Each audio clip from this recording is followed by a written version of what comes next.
Good morning साथीहरु, आज हामीले पार्ट 2 लिएर आएका छौं शब्दावलीको शब्दको अर्थ। मैले 200 वटा शब्दहरु बुझ्नुभयो भने जर्मन राम्ररी बुझ्न सकिन्छ भनेर भनेको थिएँ। त्यसैको यो एउटा दोस्रो सिरियल लिएर आएको छु। आज महत्त्वपूर्ण शब्दहरुमा छन् देयर वेयर, देयर हेयर। देयर हेयर इज मिस्टर भनेको जस्तै हो, श्रीमान भनेको जस्तै हरेक छोरा मान्छेको अगाडि लगाउनु पर्छ देयर हेयर, देयर हेयर। दी फ्राउ भनेको चाहिँ छोरी मान्छेको लागि लगाउनु पर्छ अगाडि मिसेस भनेको जस्तै दी फ्राउ। देयर हेयर भनेको मिस्टर, दी फ्राउ भनेको मिसेस। यो एकदमै प्रयोग हुने शब्द हो। त्यस्तै डास गेल्ड, डास गेल्ड भनेको यसै पनि प्रयोग भइरहने शब्द हो, महत्त्वपूर्ण शब्द, संसारको सबैभन्दा महत्त्वपूर्ण शब्द नै भन्नु पर्यो डास गेल्ड, डास गेल्ड। दी आङ्स्ट भनेको डर, फियर भनेको जस्तै अंग्रेजीमा दी आङ्स्ट, दी आङ्स्ट। यो ड्यास डी देयर मैले लगाइरहेको छु नि, यो आर्टिकल हो। यो आर्टिकल जान्नु पर्छ, त्यही भएर जर्मन भाषामा आर्टिकलको महत्त्वपूर्ण छ, त्यसैले मैले आर्टिकल समेत लेखिदिएको छु। डास हाउस घर, डास हाउस, डास हाउस, डास हाउस, डास हाउस, डास हाउस। दी लॉयटे, दी लॉयटे, दी लॉयटे भनेको मानिसहरु, दी लॉयटे मानिसहरुलाई दी लॉयटे भनेर भनिन्छ। त्यस्तै दी फ्रागे क्वेशन, प्रश्नलाई दी फ्रागे भनेर भनिन्छ, क्वेशन दी फ्रागे, दी फ्रागे क्वेशन। त्यस्तै दी स्टाड, दी स्टाड भनेको चाहिँ सिटी, सिटी शहरलाई दी स्टाड भनेर भनिन्छ, स्टाड भनेको शहर, स्टाड भनेको शहर सिटी। त्यस्तै दास यार, यार भनेको वर्ष, यार भनेको वर्ष, दास यार भनेको आर्टिकल सहित लेखिएको छ दास यार, दास यार, यार भनेको वर्ष।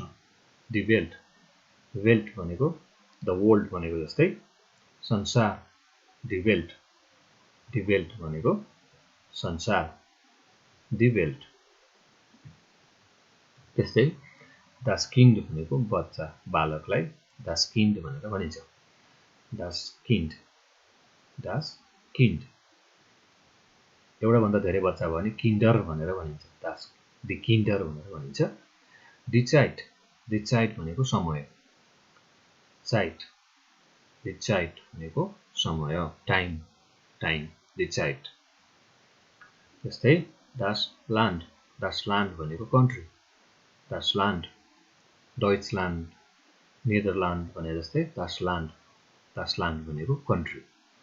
कन्ट्री साइड भनेको पनि मिल्छ, कन्ट्री साइडलाई पनि ल्यान्ड हुन्छ। द एयरस्टे भनेको फर्स्ट, प्रथम, पहिलो, द एयरस्टे, एयरस्टे भनेको पहिलो, एयरस्टेमाल भन्यो भने पहिलो पटक हुन्छ फेरि।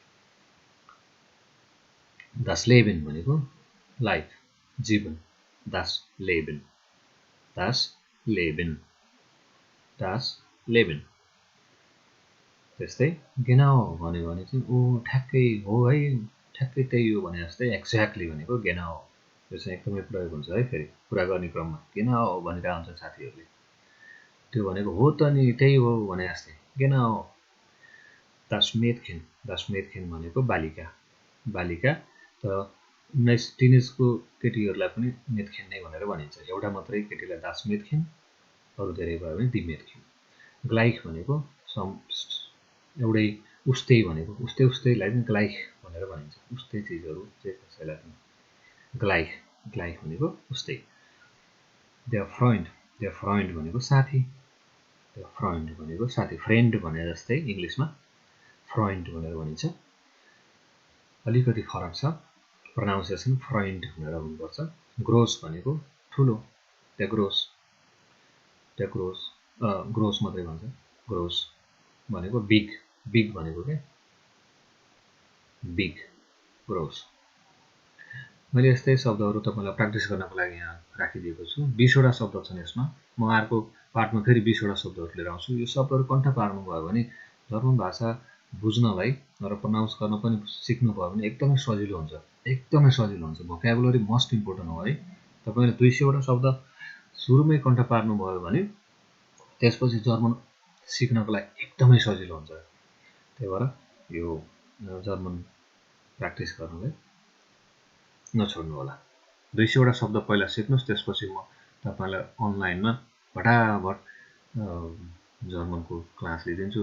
तपाईँ 1 महिनामा सरर जर्मन भाषा बोल्न र बुझ्न पनि सक्नुहुन्छ। त्यति गाह्रो छैन, तर यो 200 वटा शब्द चाहिँ बुझिदिनु होला, पढिदिनु होला र यसलाई चाहिँ कण्ठ पारिदिनु होला। र प्रनाउन्सिएसन गर्दा र अरूले भनेको पनि सुन्दाखेरि बुझ्ने भयो भने जर्मन भाषा 1 महिनापछि तपाईँले बोल्न र बुझ्न सक्नुहुन्छ। ल, अहिलेलाई बिदा। हस्, थ्याङ्क यू।